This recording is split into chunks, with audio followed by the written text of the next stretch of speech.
시청자 여러분 반갑습니다. 창조과학 제19회 강좌에 오신 것을 진심으로 환영합니다.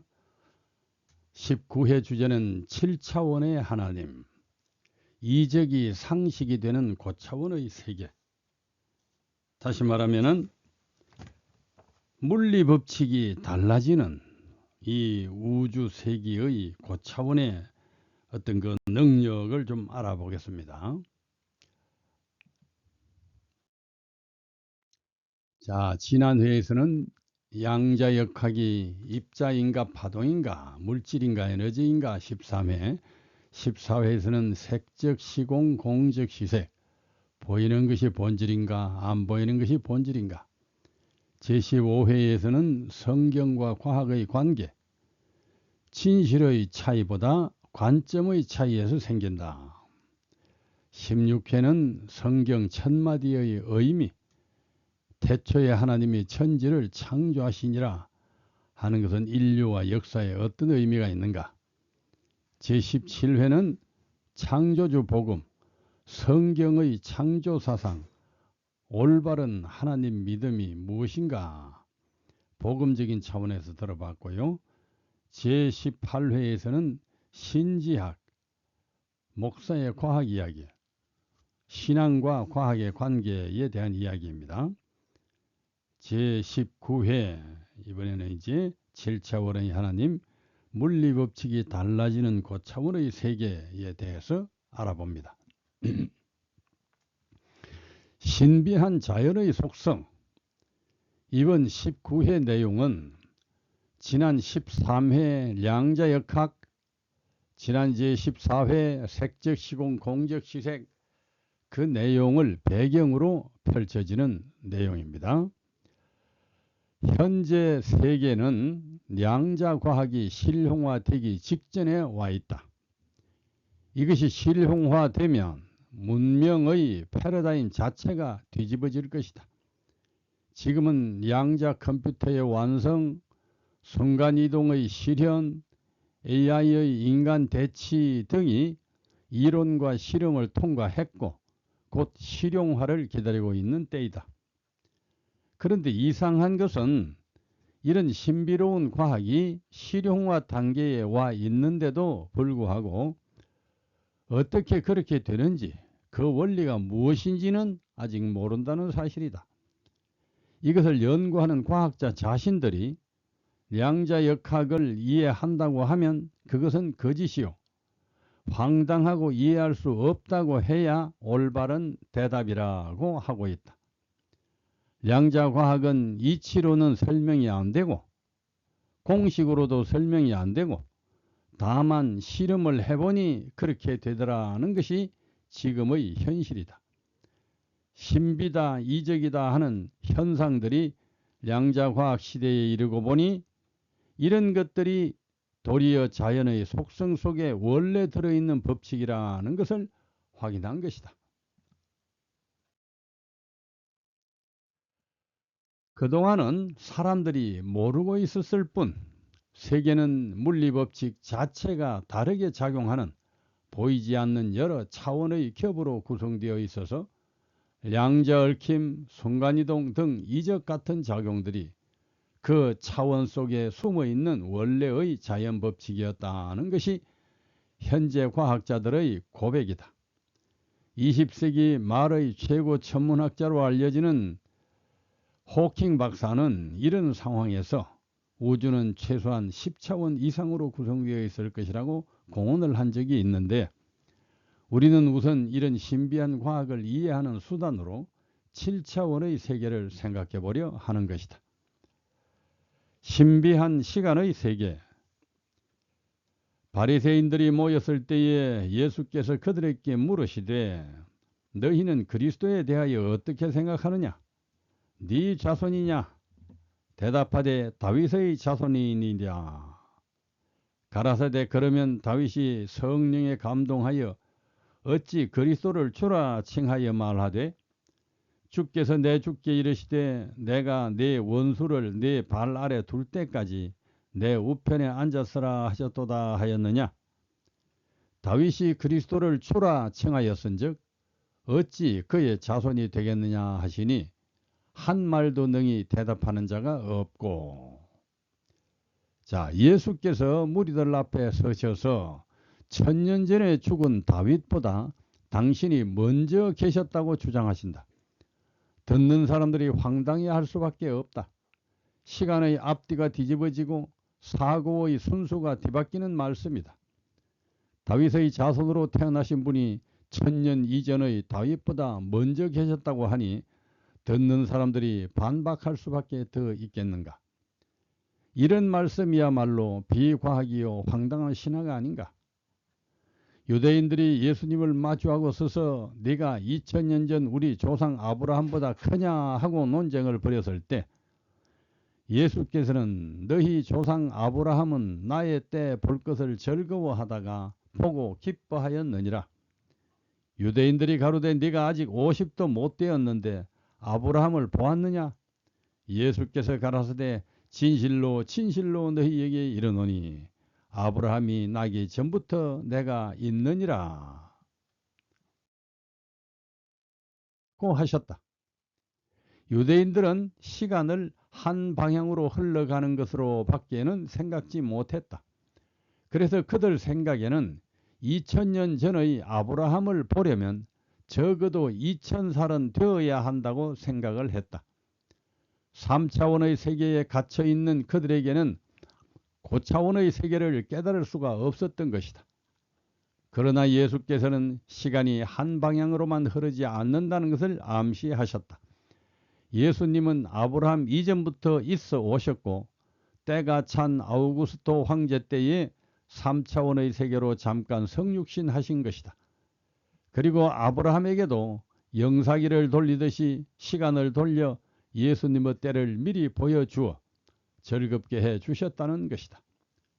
사람은 자기들 안목으로 예수님을 판단하려 했지만 예수님은 초월 세계의 신적 능력으로 말씀하셨던 것이다. 하나님은 초월적 존재로서 인간에 의해 규정될 수 없는 분이시다. 그러면서도 인간과 가장 가까이 계시며 인간의 전 삶에 관여하시는 분이시다. 이러한 하나님을 우리는 어떻게 체험하고 어떻게 이해해야 할까? 사람들은 성경에 기록된 이적과 예수의 능력을 믿기 어려워한다. 그러나 첨단 과학을 알면 그런 것은 해결이 된다. 특별히 머리 위의 별이 알려주는 4차원, 5차원, 6차원의 세계와 양자의 세계를 알아야 한다. 7차원의 하나님. 필자가 예수를 부인하려 해도 라는 책에서도 차원 세계를 설명할 때 이런 예를 들었다. 하나, 1차원. 지렁이는 자기 피부에 와 닿는 감각만이 그가 깨달을 수 있는 세계의 전부이다. 그가 기억한 궤적만이 체험한 삶의 전부가 되는데 이런 존재를 1차원의 존재라고 한다. 먼 여행을 했다고 생각할지라도 고작 신문지 넓이만한 지면을 돌았을 뿐이다.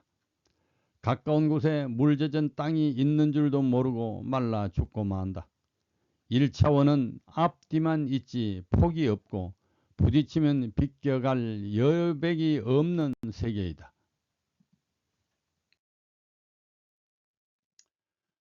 그러나 개미는 앞뒤 좌우로 쏘다니면서 더듬이로 면의 세계를 감지한다. 어느 방향으로 가고 있는지 지름길이 어디인지를 안다. 선이 얼마든지 만들어질 수 있는 면의 세계를 체험하며 사는 것이다. 그러나 머리 위에 새가 잡아먹으러 오는지 벽 뒤에 음식 창고가 있는지는 모른다. 더듬이가 닿은 면만이 체험한 삶의 전부가 되는 것이다. 폭은 있지만 두께가 없다. 한 장소에 두 개가 포개질 수 없다. 이런 것이 2차원의 세계이다. 여기 재미있는 사진이 하나 있죠. 어디에 무엇인지 다 아십니다. 스핑크스와 이 여인은 시간적으로 공간적으로 아주 떨어져 있는 다른 위치에 있다. 그러나 2차원의 평면 세계로 데려다 놓으면 시간 차이와 공간 차이는 사라지고 같은 시각, 같은 장소에 서로 입맞추고 있는 것이 된다. 차원이 줄어들 때 작용과 상태가 얼마나 축소되는지를 잘 보여준다. 자, 3번. 3차원은 개미에 비해서 독수리는 공간을 활용한다. 같은 면 위에라도 두께라는 많은 여백이 있는 것을 안다. 그의 시각으로 입체의 세계를 감지하고 체험하는 것이다. 계곡과 덤불 같은 평면의 장애들을 날아올라서 초월한다. 이런 것이 3차원의 존재이다. 사람도 3차원의 존재라서 여기까지는 쉽게 이해가 된다. 그러나 4차원부터는 사람도 숙명적으로 체험이 불가능한 능력 밖의 세계가 된다. 3차원의 공간이 시간에 따라 흘러가는 세계인데 과거, 현재, 미래로 시간이 한 방향으로 선적 속성으로 흐르는 세계이다. 한 레일 위에만 다니는 기차라도 시간차를 두면 얼마든지 많은 기차가 지나가는 것이다. 같은 공간이라도 시간차에 따라 얼마든지 끼어들 여백이 생기는 세계이다. 그리고 5차원의 세계는 이곳의 흐르는 시간과 저곳의 흐르는 시간, 이 별의 시간과 저 별의 시간을 붙여놓은 면적 시간의 세계라고 생각할 수 있다. 이런 세계는 시간을 앞뒤로 이동할 수 있을 뿐만 아니라 시간을 옆으로도 이동할 수가 있다. 그렇게 되면 이 별에서 저 별로, 이곳에서 저곳으로 순간 이동이 가능하며 한 개체가 같은 시각에 여러 장소에 나타날 수가 있게 된다. 편편한 개울물이 5차원의 평면시간 흐름이라고 볼 때 그 위를 자유롭게 걸어다니는 소금쟁이는 5차원의 존재가 되는 것이다. 소금쟁이가 흐르는 물의 앞, 뒤, 좌우를 마음대로 돌아다니면서 티끌과 먹이를 이리저리 건드리듯이 5차원의 존재는 이 공간 저 공간의 물체를 어떤 시각에서나 간섭할 수 있는 것이다. 왼쪽 여기 그림은 고등학교 교과서에 나오는 이 차원, 1차원, 2차원, 3차원, 4차원의 이 좌표 그림입니다. 그래서 그 좌표상에 물체가 2개 있을 때 그 거리를 계산하는 계산도인데 우리 다 학교에서 배우는 것들입니다. 자, 그래서 이 4차원까지만 지금 좌표를 그릴 수 있지만은 4차원이 된다면 5차원, 6차원도 사실은 좌표가 가능해지고 또 여러 가지 공식들이 나올 수 있게 되는데 이 속에는 물리 법칙들이 달리 작용한다 하는 것입니다. 자, 6차원. 그리고 시간을 빠르게도 하고 느리게도 하며 반복되게도 하고 포개지게도 하는 6차원의 세계에 들어가면 입체 시간의 세계가 될 수 있다. 바람이 부는 것을 입체 시간의 흐름이라고 생각해 보자.